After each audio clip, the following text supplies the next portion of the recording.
beautiful crowd. And from up here, let me tell you, you're looking very beautiful to me.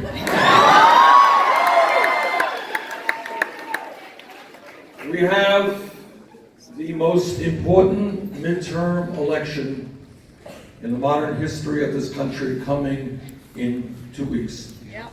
And we need, from coast to coast, to elect strong, progressive governors.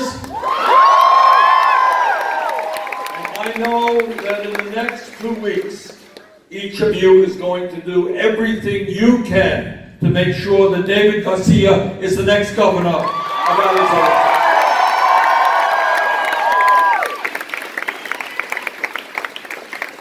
Let me be very straightforward with you. Let me just tell you that you live in a nation today which sadly has a corrupt political system.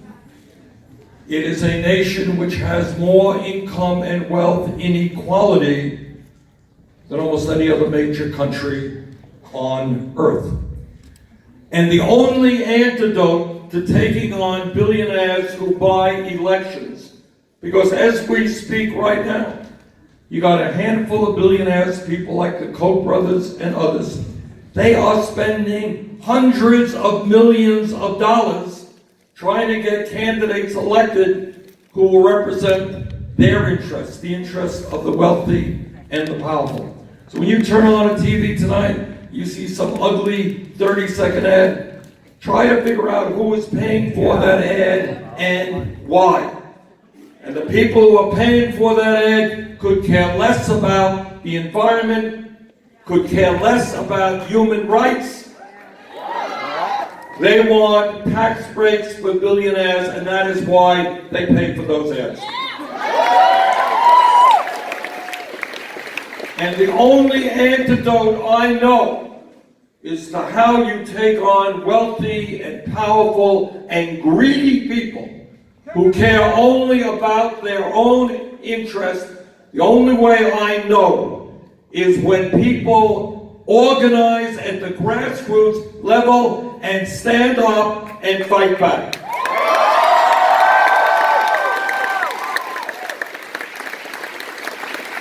And in many ways, Arizona has begun that process. When I was back here in 2016, you had a Maricopa County sheriff who was a great... That's right. He was a racist of the worst kind. But you know what you did? You stood up, you fought back, and you defeated him.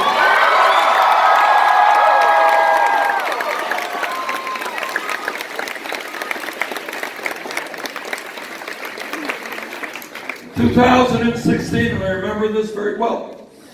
I'll tell you a story. I was here a couple of months ago in Phoenix, and I saw a woman. I stayed at a hotel, and a woman came up to me, and she said, "Senator, when you were on the ballot here in Arizona in 2016, I waited online 8 hours in order to vote for you." People had to wait 8 hours, give up a day's pay, not have time to spend with their kids, and God knows how many thousands of people simply did not vote. But you stood up and you said that you will not allow people to suppress democracy, and you got rid of that county recorder. And that's what standing up and fighting back is about. Somebody wants to suppress democracy, prevent people from voting, you said you're out the door. And you did something else recently, and I applaud you for this.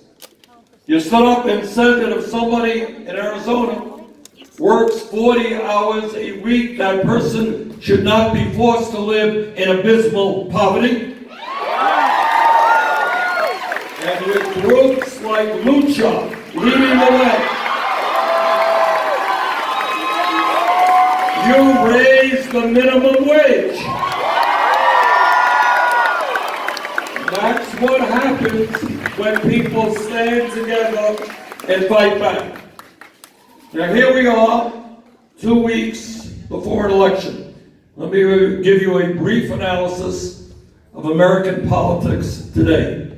4 years ago, in the last midterm elections, the United States had the lowest voter turnout of any midterm elections since World War II. 2 out of 3 Americans did not go to the polls. And here in Arizona, that was exactly what happened. 2 out of 3 people did not vote. Oh, you're cool. Working people did not vote, low-income people did not vote, and young people did not vote in large numbers. And the result of that all across this country is when billionaires spend hundreds of millions of dollars and ordinary people don't vote, Republicans win and win big, and that is what happened in 2014. And you saw the results of that here in Arizona and all across this country. In 2014, we had the lowest voter turnout in modern history. In 2018, we have got to have the highest voter turnout.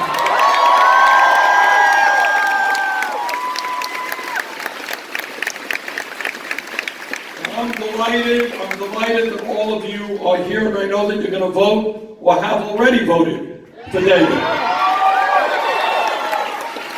But in these dangerous and unprecedented times, you got to do more than just cast your ballot.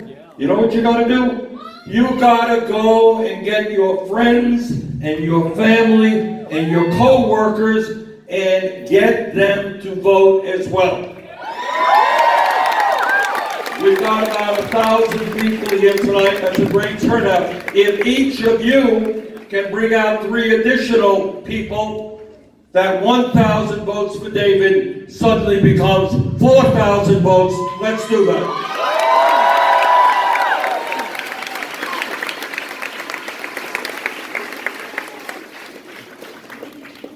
And I say that because I want all of you to think, and I don't mean to be ultra patriotic right now, but we live in a moment, not only here in Arizona, but all across this country, where right-wing, cowardly Republicans are trying to suppress the vote. You see, these people don't have the guts to defend their ideas. They don't have the guts to go before their constituents and say, these are my ideas, vote for me. They know that because they represent the wealthy and the powerful, if there was an open election and everybody was able to vote, they would lose. So what they do, whether it is Georgia, whether it is North Dakota, wherever it is, they're trying to suppress the vote. And I want all of you to remember,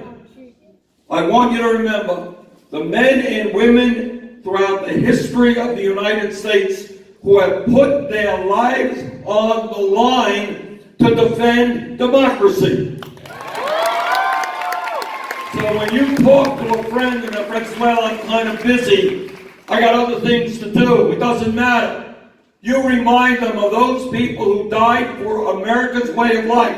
And the essence of America's way of life is that ordinary people, not kings, not billionaires, not czars, you, ordinary Americans, control the future of our country.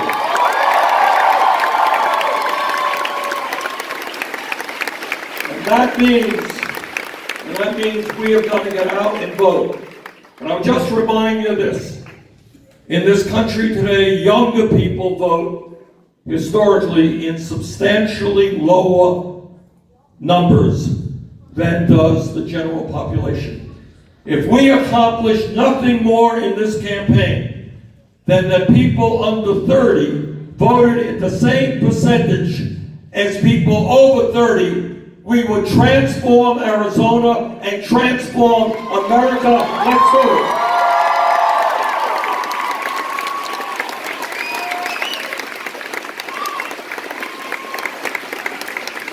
Now I recognize that in 2016, Trump won the state of Arizona.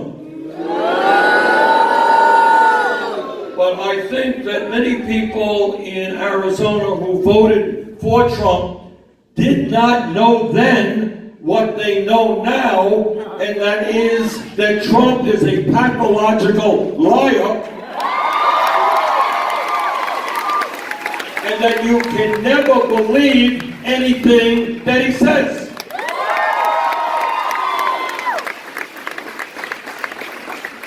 All of you will remember that when Trump came to Arizona or Vermont or wherever he went, he said, I am going to provide health care for everybody.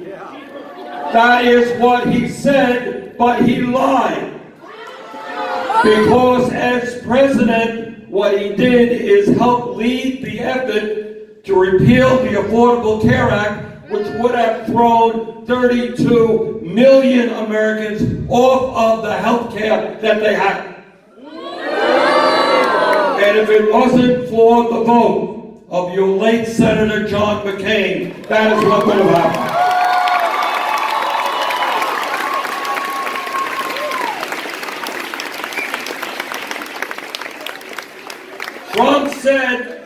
Trump said that when he ran for office, that if he was elected, he was going to take on the pharmaceutical industry, which charges us by far the highest prices in the world for the medicine that we need. He lied again. In the last 2 years, the cost of prescription drugs has soared. Trump told the people of Arizona that if he was elected, he would not cut Medicare, Medicaid, or Social Security. He lied again. His last budget called for $1 trillion cut in Medicaid, $500 billion in Medicare, and $72 billion in the Social Security Trust Fund. Trump said that he was going to take on the establishment. Well, he appointed more billionaires to his administration than any president in the history of this country. Trump said he was going to take on Wall Street, but he deregulated many Wall Street banks. In other words, Trump told the people of Arizona one thing, and he ended up doing something very, very different. But it's not just his economic policies that bother me. Trump pretends to be a really tough guy. He is so tough that he is prepared to see agents rip little babies out of the arms of their mothers. That's how tough he is. But when standing up to Vladimir Putin, suddenly Mr. Trump is not so tough. Trump is very tough when it comes to mocking and insulting women, including women who have been victims of sexual assault. But somehow he is not so tough in standing up to the dictatorship in Saudi Arabia that kills a dissident journalist.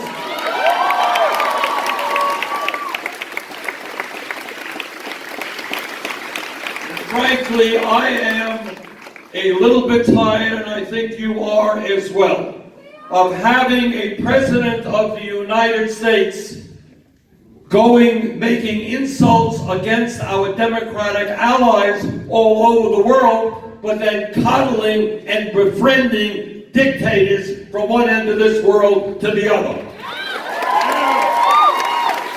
And in 2018, the American people are going to remind Mr. Trump that our job as Americans is to spread democracy and human rights all over this world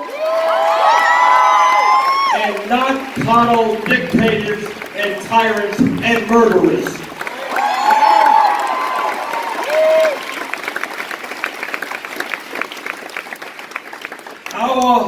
struggle in this election is not just about Trump.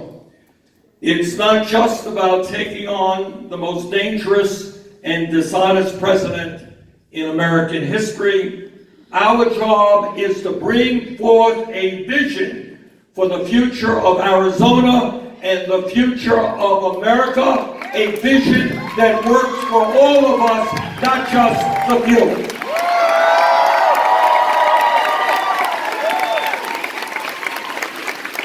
Instead of living in a nation in which the three wealthiest people today own more wealth than the bottom half of the American people. Living in a nation where the top 1/10 of 1% owns more wealth than the bottom 90%. A nation in which the top 1% are earning more than 40% of all new income being created. Our job together is to create an economy and a government that work for all of us, not just the people on top.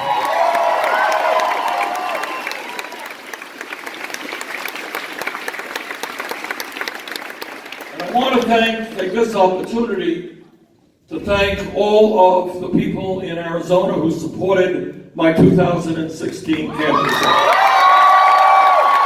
Thank you. Out of that campaign, in that campaign, we won 22 states. We won over 13 million votes. And we won more votes from young people than Clinton and Trump combined.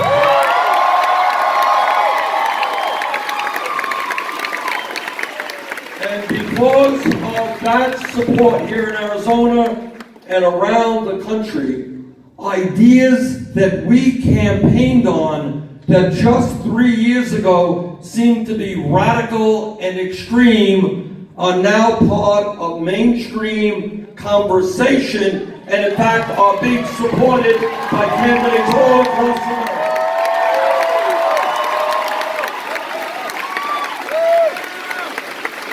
Today, whether you are a conservative or a progressive, you know that we have a corrupt campaign finance system and that we have got to overturn this disastrous Citizens United Supreme Court.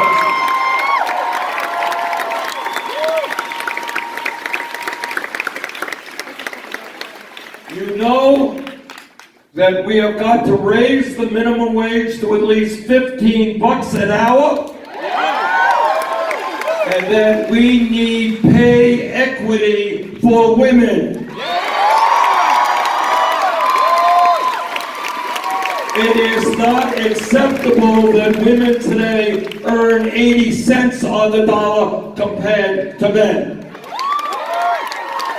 And while we're talking about women's issues, let us make it clear that it is a woman and not the government who has the right to control her own body.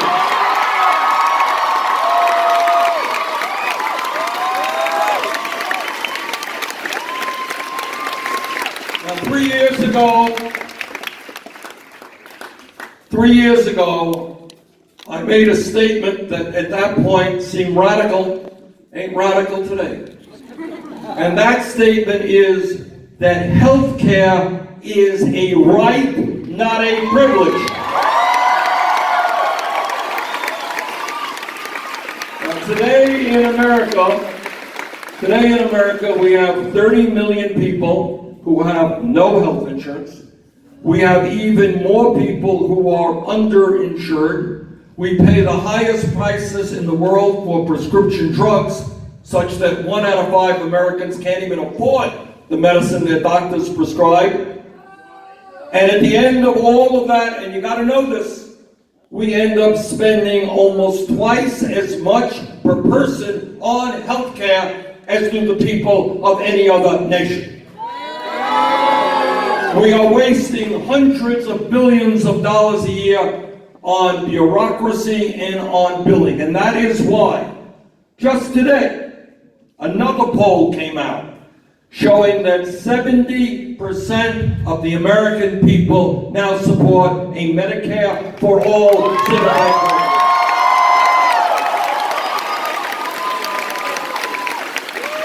We will not continue to be the only major country not to guarantee health care to all.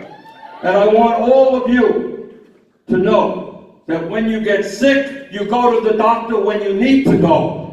When you go to the hospital, you don't have to worry about financial ruin. Then when a doctor prescribes a drug, you can afford to fill that prescription.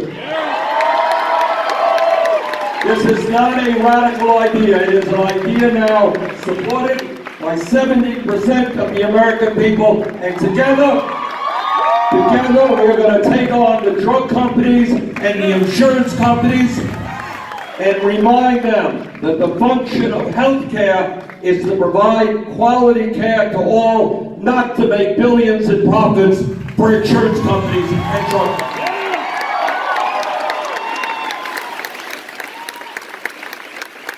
Now, Trump lies about a lot of things. Just last week or 2 weeks ago, he made another major lie. And he said, you know, in terms of climate change, we're just not sure. There are differences of opinion about climate change out there. That's a lie. The truth is that 99% of the scientists who study climate have concluded that climate change is real. Climate change is caused by human activity. And climate change is already causing devastating problems in the United States and around the world. And I don't know if some of you happen to have read about a report that recently came out from the Intergovernmental Panel on Climate Change. Anybody seen that? This is what it said. And this should get you really, really nervous. It said that we have 12 years, not a long period of time, to substantially cut the amount of carbon in our atmosphere, or else this planet will suffer irreparable harm. Our job right now, for your sake, for the sake of your kids and your grandchildren, is to tell Trump and the fossil fuel industry that their short-term profits are not more important than the future of our planet.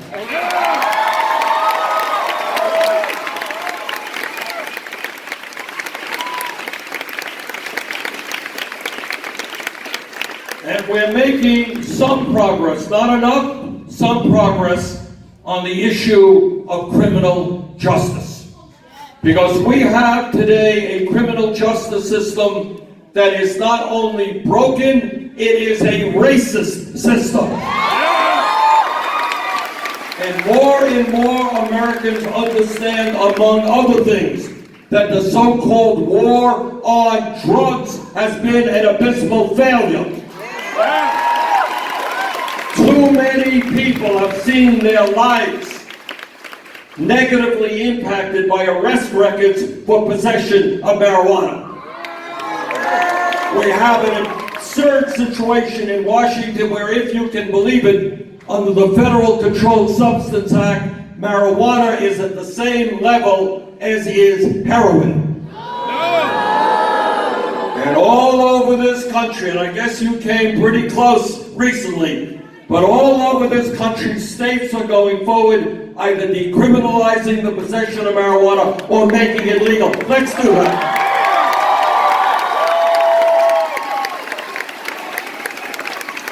I do not want to see lives destroyed where people get police records for the possession of marijuana. They can't get a job, can't get an apartment. That's wrong. We have got to deal also with an issue that I know is very important to this state.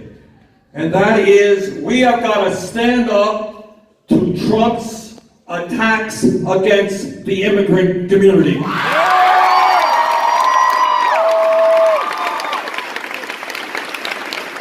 And for me, this is a little bit personal, because my dad came to this country at the age of 17 without a nickel in his pocket and with very little education. Our job is not to demonize immigrants. Our job is not to threaten people in the DACA program. Our job together is to pass comprehensive immigration reform and a path toward citizenship.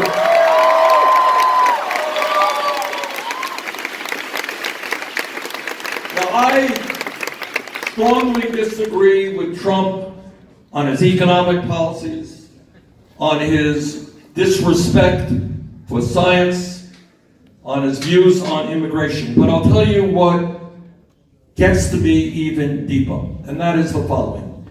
Throughout the modern history of this country, we have had presidents, whether they were conservative or whether they were liberal, who understood that the function of a president is to bring people together, not divide them up.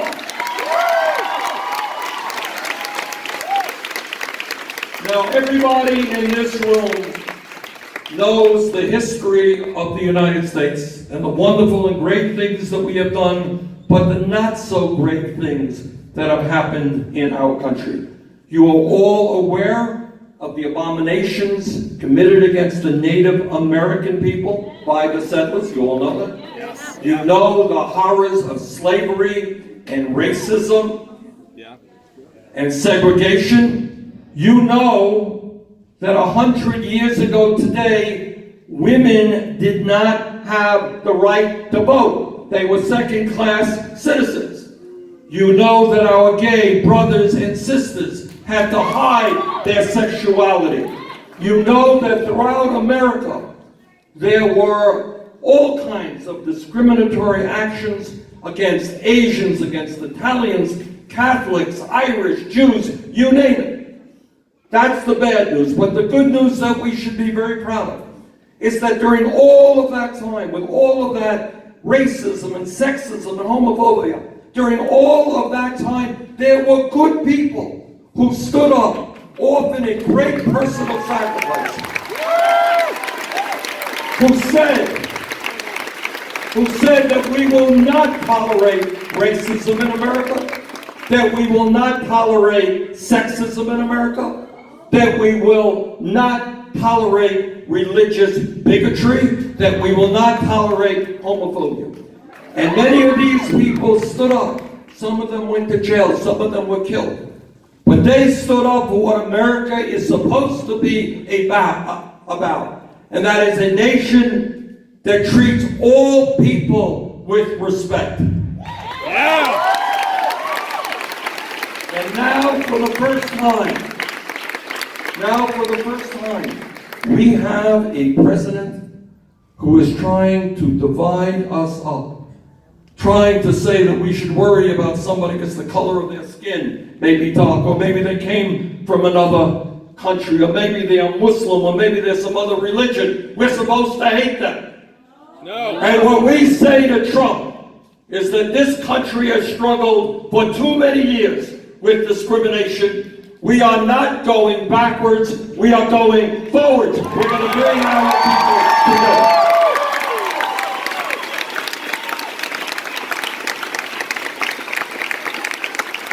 So this election in 2 weeks is enormously important for so many reasons. It's important that we will tell the world that we do not accept Trump's demagoguery and his prejudices and his economic policies. It is important that we tell the world and our own people that we want a government that works for all of us and not just the few. In 2 weeks, you in Arizona can help make American history. Give us a strong, progressive governor here. Please elect David Garcia as governor. Thank you all very much.